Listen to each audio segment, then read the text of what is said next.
Sir repeat कर कीजिए एक बार एक बार कि आपने कहा फिर से रिपीट करूं इंस्टेंट। स्टार्टिंग से? ओके, ठीक है। तो मैं एक बार आपको फिर से बताता हूं। जो भी हीट एंड लाइट एनर्जी हमें सन से प्राप्त होती है उसको सोलर एनर्जी कहते हैं। ठीक है। ये इसकी अहमियत आज मॉडर्न युग में इंसान बहुत ज़्यादा मान रहा है। हर दुनिया इसको बहुत ज़्यादा, हर कंट्री वर्ल्ड की इसको बहुत ज़्यादा प्रिफर कर रही है। क्यों कर रही है प्रिफर? क्या सोलर पहले नहीं था? सन तो अर्थ से पहले है। फिर आज की तारीख में इसको प्रेफरेंस क्यों दी जा रही है? क्योंकि आपके जो ये ऊपर वाले ऑप्शंस हैं इसमें ये आप सक्सेसफुली एनर्जी को ले जरूर पा रहे हैं, लेकिन आपकी लिमिटेशंस हैं। ठीक है। जैसे मैं फॉसिल फ्यूल की बात करूं, फॉसिल फ्यूल होते हैं जैसे जो कार्बन कंपाउंड्स होते हैं, जैसे कोल है हमारा, नेचुरल गैस है, right, these are our fossil fuels. तो जब ये बर्न करते हैं, राइट, वुड भी हमारा एक फॉसिल फ्यूल होता है, पेपर भी हमारा एक फॉसिल फ्यूल है।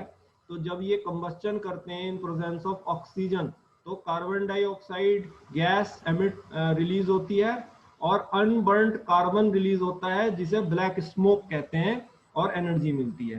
राइट नाउ ये जो फॉसिल फ्यूल है इनकी जो सप्लाई है दुनिया में वो बहुत लिमिटेड है। राइट। और इनको खरीदने के लिए हर देश को कीमत चुकानी होती है। अगर वो अपने यहाँ भी निकाल रहा है कोयला तो माइनिंग की भी कीमत होती है। अगर नेचुरल गैस ऑफशोर ड्रिलिंग से आ रही है तो उसकी भी कीमत होती है। और अगर कंजम्पशन आपका बहुत हाई है जैसे इंडिया में है तो आपको इंपोर्ट करना पड़ता है फॉरेन कंट्रीज से पेट्रोलियम को। अगेन इसके लिए आपको प्रीशियस फॉरेन एक्सचेंज को खर्च करना पड़ता है। तो आपके लिए ये कॉस्टली भी है और ये लिमिटेड सप्लाई में भी है, क्योंकि माना जाता है कि ये 50% से ज्यादा दुनिया में डिप्लीट हो चुके हैं, खत्म हो चुके हैं, और आने वाले 100 नहीं तो 300-400 साल में ये पूरी तरह ही खत्म हो जाएंगे। तो इसलिए इस जरूरत पर अब हमें कुछ ऐसे एनर्जी के स्रोत खोजने हैं जिससे हम इनसे फ्री हो जाएं। दूसरी प्रॉब्लम इनके साथ ये भी है कि ये जो कार्बन डाइऑक्साइड गैस एमिट हो रही है ये ग्रीन हाउस गैस है। ये एटमॉस्फेयर में ऊपर जाकर जो अर्थ से इंसोलेशन रेडिएशन रिफ्लेक्ट करते हैं, हीट रेडिएशन को जो पृथ्वी रिफ्लेक्ट करके वापस स्पेस में भेजती है, उसको ये ट्रैप कर लेती है और स्पेस में नहीं जाने देती है, जिससे पृथ्वी का जो टेम्परेचर है वो बढ़ जाता है। राइट। इस इशू को कई बार वर्ल्ड लीडर्स एड्रेस कर चुके हैं कि ये ग्लोबल वार्मिंग का जो इशू है ये बहुत खतरनाक इशू है दुनिया के लिए। राइट। क्योंकि इससे हमारा जो ओशियन, जो हमारे पोल्स पर आइस कैप्स हैं वो मेल्ट कर रहे हैं, और ऐसा समय आएगा कि दुनिया का जो लैंड मास है वो काफी हद तक ओशियंस के नीचे चला जाए। जैसे पॉसिबिलिटी है कि आने वाले 60-70 साल में बांग्लादेश जो है वो बे ऑफ बंगाल में चला जाएगा। ठीक है। तो ऐसी प्रॉब्लम को सॉल्व करने के लिए हमें फॉसिल फ्यूल के यूज को रोकना है। दूसरा कारण ये भी है कि ये जो अनबर्न्ड कार्बन स्मोक है ये एयर में जाकर पोल्यूशन क्रिएट करता है। सो इन सब फैक्टर्स के कारण फॉसिल फ्यूल के यूज को एनर्जी के लिए हमें रोकना होगा। जब इंसान ने से बेहतर कोई व्यू मीडिया माना तो वो न्यूक्लियर एनर्जी माना, जिसे हम पिछले यूनिट में पढ़ के आ रहे हैं। लेकिन इसमें भी एक प्रॉब्लम क्या है कि जैसा आप जानते हैं कि गामा रेडिएशन जो है वो एमिट करते रहते हैं न्यूक्लियर वेस्ट। ठीक है। सो ये जो गामा रेडिएशन होता है ये वेरी हार्मफुल होता है। आपने को मैंने बताया था कि यूज फ्यूल को हम पानी में डुबोते हैं ताकि गामा रेडिएशन को पानी शील्ड कर सके। नाउ क्या गामा रेडिएशन पानी को पोल्यूट नहीं करेगा? Gamma radiation will pollute water, gamma radiation will kill the aquatic life which is in the water. तो अगेन इससे हमारी एक्वेटिक लाइफ पे खतरा है, इससे वाटर के पोल्यूशन पे होने का खतरा है। तो न्यूक्लियर एनर्जी भी हम एक बहुत रिलायबल सोर्स ऑफ एनर्जी नहीं मान सकते हैं। राइट। उसके बाद आदमी ने इन दो सोर्सेज को सोचा, एक तो विंड एनर्जी और एक वाटर एनर्जी।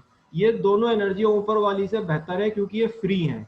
राइट। विंड के लिए कोई टैक्स नहीं लगता, पानी के लिए कोई टैक्स नहीं लगता, आपके ये फ्रीली अवेलेबल हो सकता है। लेकिन इनके साथ प्रॉब्लम है ये रेडिली अवेलेबल नहीं है।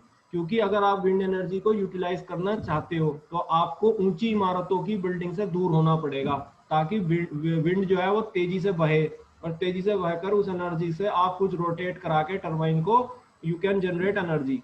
राइट। ऐसा हॉलैंड और बेल्जियम में होता है क्योंकि उन कंट्रीज में ऊंची इमारतों का कल्चर नहीं है, इसलिए वो विंड एनर्जी में टॉपर हैं, और उनके यहाँ डेयरी टेक्नोलॉजी भी वो काफी अग्रणीय है। लेकिन इंडिया जैसी कंट्री में जहां पर ऊंची इमारतों की प्रेफरेंस है, क्योंकि पॉपुलेशन को आप हॉरिजॉन्टली अकोमोडेट नहीं कर सकते, आपको वर्टिकली ही एकोमोडेट करना पड़ेगा। तो ऐसी स्थिति में विंड एनर्जी को यूटिलाइज करना इतना आसान इंडिया के लिए नहीं है। बात आती है वाटर की। वाटर के लिए भी अगर आपको रिवर में जाना पड़ेगा तो ही वाटर एनर्जी यूटिलाइज होगी।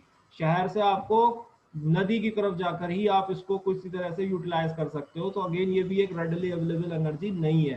फ्री जरूर है, अगर हमें फ्री भी चाहिए और रेडली भी चाहिए तो सन इज द बेस्ट ऑप्शन, क्योंकि सन के भी ऊपर कोई टैक्स नहीं लगता। आप सूरज की रोशनी ले रहे हो तो इस पे कोई कर नहीं दे रहे हो किसी भी देश को, राइट। वो आपका है, स्वतंत्र है, सूरज की रोशनी आपको मिल रही है और रेडीली अवेलेबल है, पूरे दिन मिलेगी। जब तक पूरा दिन होगा आपको रेगुलरली ये मिलेगी। तो इस तरह सूरज जो है इन सारी सोर्सेज ऑफ एनर्जी पर स्कोर करता है एक पॉइंट, ठीक है। वो बेटर है फॉसिल फ्यूल से, वो बेटर है न्यूक्लियर फ्यूल से, वो बेटर है विंड से, वो बेटर है वाटर से, राइट। तो इसीलिए इसको ही हमें as a source of energy आने वाले समय में करना है, क्योंकि इसी से हम पॉल्यूशन फ्री हो सकते हैं, फॉसिल फ्यूल को बचा सकते हैं और हम अपनी कॉस्ट को सेव कर सकते हैं। दूसरे यूएनडीपी की रिपोर्ट ने ये पाया है कि जितना वर्ल्ड का टोटल एनर्जी कंजम्पशन होता है उसका 3 से 10 गुना तक एनर्जी ये सोलर एनर्जी प्रोड्यूस हो जाती है, ठीक है। तो इससे हमें ये पता चलता है कि ये काफी पोटेंशियल रखता है एनर्जी को प्रोड्यूस करने के लिए सोलर। अब बात करते हैं इंडिया की। इंडिया जो है बहुत अच्छी लोकेशन पर है, 23.5 डिग्री नॉर्थ, जिसे ट्रॉपिको कैंसर कहते हैं, वो हमारे देश के बीच में से गुजरता है, जबलपुर से होता हुआ, रन ऑफ कच्छ से, ठीक है। तो ये एक वो पार्ट है जहाँ पर सन की इंटेंसिटी काफी अच्छी होती है। Intensity you understand energy per unit area, ठीक है। तो इसीलिए जो है सोलर एनर्जी को हम अच्छे से यूटिलाइज कर सकते हैं जहां तक लैटिट्यूड का सवाल है, क्योंकि हमें अच्छी इंटेंसिटी मिलती है। लेंथ ऑफ डे कितना बड़ा होगा इससे भी सोलर एनर्जी का फैसला होता है, लेकिन वो डिसाइड करता है लॉन्गिट्यूड।